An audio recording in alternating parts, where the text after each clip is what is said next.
और एकर बाद भी बोलत हवन कि उ लाइट के रोशनी में रिया के देखले रहलन।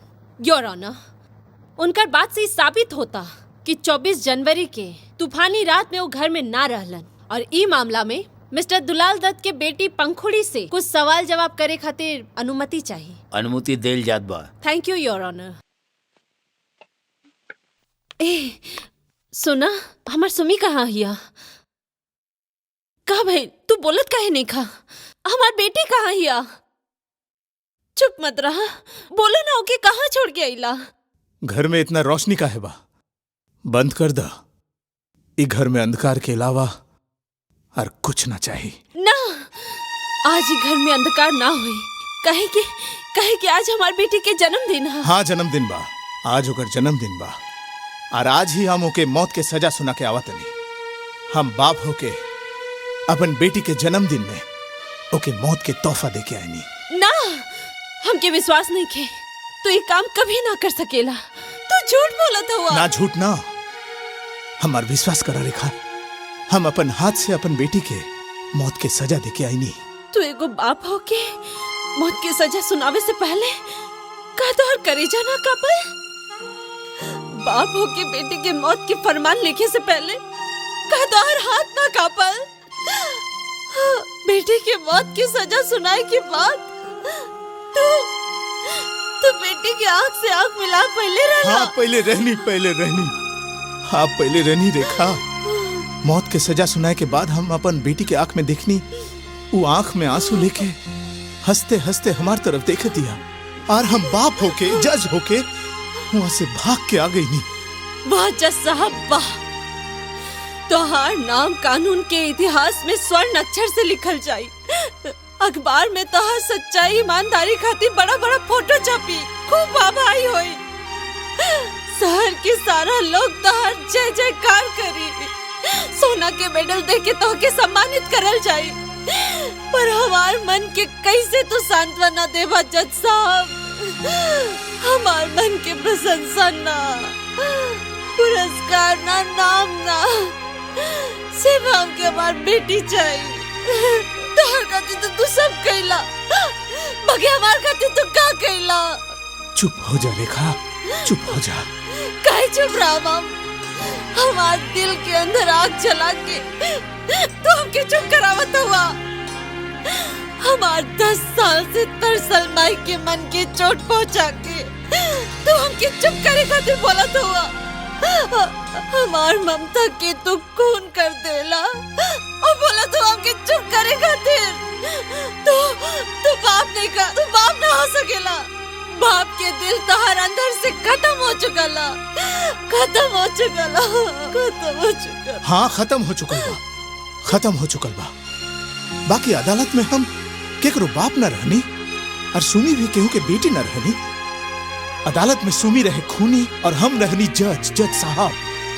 आरू अदालत भी कोनो बाप बेटी के अदालत ना रहे, उ रहे जज के अदालत।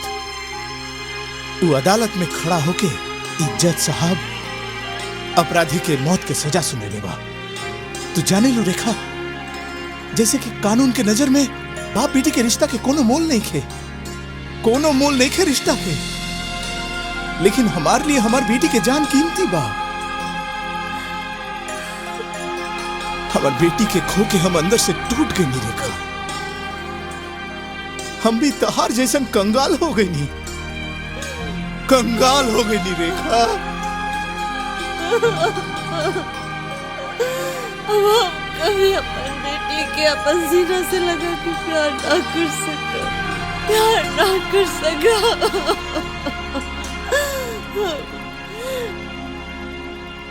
ये अदालत ऑपोजिशन वकील के देयल पुलिस रिपोर्ट और सब गवाह सबूत के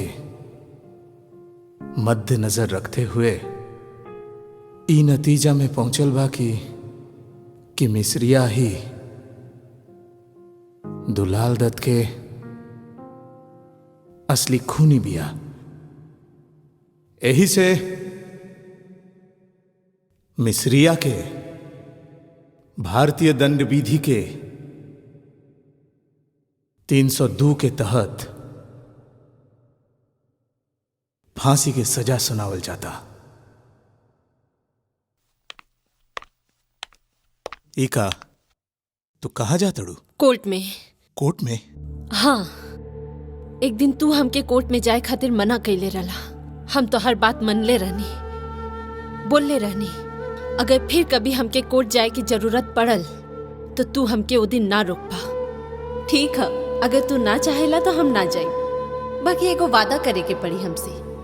अगर कभी हमार कोर्ट गइल बहुत जरूरी रहल तो वो दिन तू हमके कोनो शर्त पे ना रोक पा। ठीक बा। जौन दिन ई सब बात भइल रहल वो दिन तू हमसे हार गइल रहला, और आज फिर से तो के हरा के अपन बेटी के बेइज्जत बरी करा के लाइव। तू कर सकबो?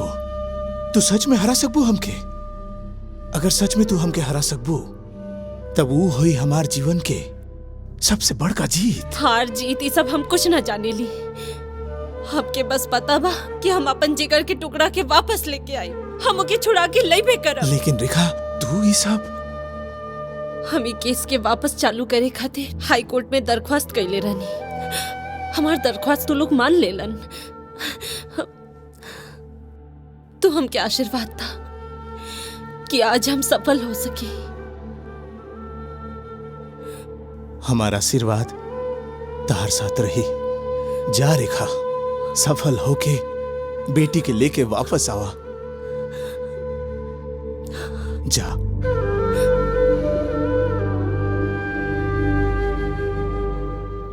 आप बचपन में रिया के रेल लाइन से उठा के अपन छोटा बहन के पास दे आयल रहनी? जी हाँ। काहे? अरे अरे मैडम जी, ई केस तो कबे फरिया गइल। अब एकरा बारे में फिर से बात करे के मतलब लाश के लेके खींचता नहीं। आ लाश के लेके तो गीत खींचता नहीं करेले सुनो। हम ठीक कहता नहीं नु? हम आपसे सवाल करत हई, रिया के ले जाके अपन बहन के पास काहे देले रहनी? बोली, जवाब दी। वो का भइल की बहनिया के पास लेके गई रहनी रेल लाइन से उठा के कि तनी नाच गाना सीख ली। रेल लाइन से उठा के ले रहनी? बिल्कुल सही सुन ले बनी। हाँ, रेल लाइन से ही उठा के ले आइल रहनी। झूठ बोला तनी। आप जौन बोला तनी सब झूठ बात है। ना, अब रोवे बताई भौजी कि हम झूठ बात काहे बोलब? हाँ, हम सच बोला तनी। हम बोला तनी, आप झूठ बोला तनी। ना, अगर आप आज सच बोला तनी तो वो दिन जज कोर्ट में झूठ काहे बोलनी? हम जौन बोलले बनी सच बोलले बनी भौजी। झूठ नहीं के बोलनी। योर ऑनर, सुदीप राय कहा तनी कि वो रिया के रेल लाइन से उठा के ले रहलन। बाकी वो जज कोर्ट में खुद बोलन कि वो रिया के रास्ता के फुटपाथ से उठा के ले गईलन। मिस्टर सुदीप राय, का आप ही ना बोले रहनी? योर ऑनर, सुदीप राय जज कोर्ट में जौन सबूत पेश कैलन ओके साथ आज के सबूत के कोनो मेल नहीं खे। वही से आज प्रमाण होता कि सुदीप राय झूठा इंसान हवन। इहे से सुदीप राय के कोनो बात के ई कोर्ट में मानल ना जा सकेला। योर ऑनर, एगो गवाह के झूठा प्रमाणित कई देला से मुजरिम कबू निर्दोष प्रमाणित ना हो सकेला। रिया के खिलाफ पेश करल गई हर सबूत झूठा रहल और आज हम ओके साबित भी करब। योर ऑनर, ई केस के गवाह मिस्टर अमित के कोर्ट में हाजिर करे खातिर हमके अनुमति दी। मिस्टर अमित, आप जज कोर्ट में गवाही देले रहनी 24 जनवरी रात के 12 बजे मिस रिया दुलाल दत्त के गोली मार के हत्या कर देली और वो आप अपन आंख से देख ले रहनी, ये ना? हाँ। बाकी हम बोलत हई रिया दुलाल दत्त के गोली मार के हत्या कैली और वो आप ना देखनी। ये झूठ के तू सच साबित करल चाहता रू? बाकी अगर हम बोली कि एगो मंद गड़न झूठ के आप सच बोल के साबित करल चाहतनी ना, हम अपना आंख से देख ले बानी रिया दुलाल दत्त के गोली मरले बा। आप बम्बई से देखने की कलकत्ता में खून होता। आपकी आंख की रोशनी इतना तेज है तो आपके मरला के बाद तो आपके दोनों आंख के म्यूजियम में रखे के चाहिए, है ना? Order order. Objection your honour, barrister Rekha Devi कुछ एक गलत तथ्य दे के कोर्ट के अवमानना करे के प्रयास कर रहल बड़ी। ना, कोर्ट के अमान्य करे के चेष्टा कभी कोनो बैरिस्टर ना कर सकेला। दोषी के दोषी और निर्दोष के निर्दोष साबित करल ही एगो बैरिस्टर के काम है और हम उहे काम करत हई। योर ऑनर, 24 जनवरी के मिस्टर अमित कलकत्ता में उपस्थित ना रहलन, वो रहलन बम्बई में। और जब दुलाल दत्त के खून भइल रहल तब रात 12 बजत रहल। उस समय मिस्टर अमित अपन बोर्ड ऑफिस में काम करत रहलन। योर ऑनर, रात 12 बजे कुछ इमरजेंसी ऑफिस छोड़ के कौन सरकारी ऑफिस ना खुला रहेला? बोर्ड ऑफिस खुलल रहल योर ऑनर। सीबीएसई एग्जाम के रिजल्ट निकाले खातिर उ दिन बहुत लोग ओवर टाइम कर ले रहलन और उमे मिस्टर अमितो रहलन। इली बॉम्बे बोर्ड ऑफिस रजिस्टर के मिस्टर अमित के सही करल फोटोकॉपी और इहे से प्रमाण होला कि उ ई रात कलकत्ता में ना रहलन बम्बई में। अब हमार दूसर गवाह घर के नौकर से कुछ सवाल करे के आपसे अनुमति चाहिए। अनुमति दे दवानी। अच्छा, आप जज कोर्ट में का गवाही देले रहनी, आपके याद है? तो जी याद बा। उहे रिया हमार मालिक के खून कैले रहे, इहे गवाही देले रही। आप अपन आँख से देख ले रहनी रिया के दुलाल दत्त के गोली मार के हत्या करते? हाँ, अपना आँख से देख ले रही। वो तूफानी रात में अंधकार में आप रिया के पहचाननी कैसे? बोली तो कहे ना पहचान पाई। घर में तो अंधकार ना रहे, बल्ब जलत रहे और वो रोशनी में हम रिया के एकदम साफ साफ देख ले रही। अगर हम बोली कि वो घर में कोनो रोशनी ना रहल तो? खाली आपके बोले से तो ना हुई, वो घर में रोशनी रहे, हम एकदम साफ साफ देख ले रही। साहब के कमरा से रिया के निकलत। हम बोलत हई वो घर में रोशनी ना रहल। रोशनी रहे।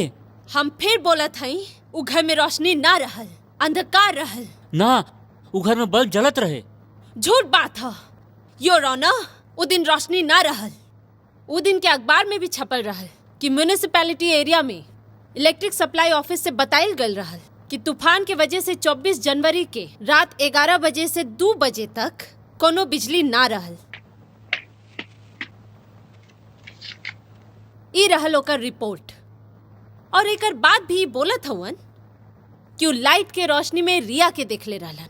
योर ऑनर, उनकर बात से साबित होता कि 24 जनवरी के तूफानी रात में वो घर में ना रहलन। और ई मामला में मिस्टर दुलाल दत्त के बेटी पंखुड़ी से कुछ सवाल जवाब करे खातिर अनुमति चाहिए। अनुमति देल जात बा। Thank you your honour.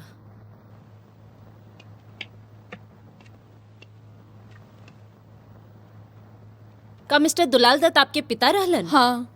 आपके पिता के खून भइल हा, खूनी के सजा मिले, ये आप जरूरे चाहेनी? हाँ, चाहे नहीं। और अगर रिया ई खून नइखे कैले तभी रिया के मौत के सजा हो, का आप ई चाहेनी? ना। अगर आप ई ना चाहेनी तो आज आपके एक गवाही के ऊपर एगो निर्दोष मासूम लड़की के जीवन निर्भर करता। हम आशा करेली आप सच सच बताई। हाँ, हम सच सच बोलम। तो फिर बताई तो 24 जनवरी के वो तूफानी रात में आपके घर के नौकर आपके घरे रहलन?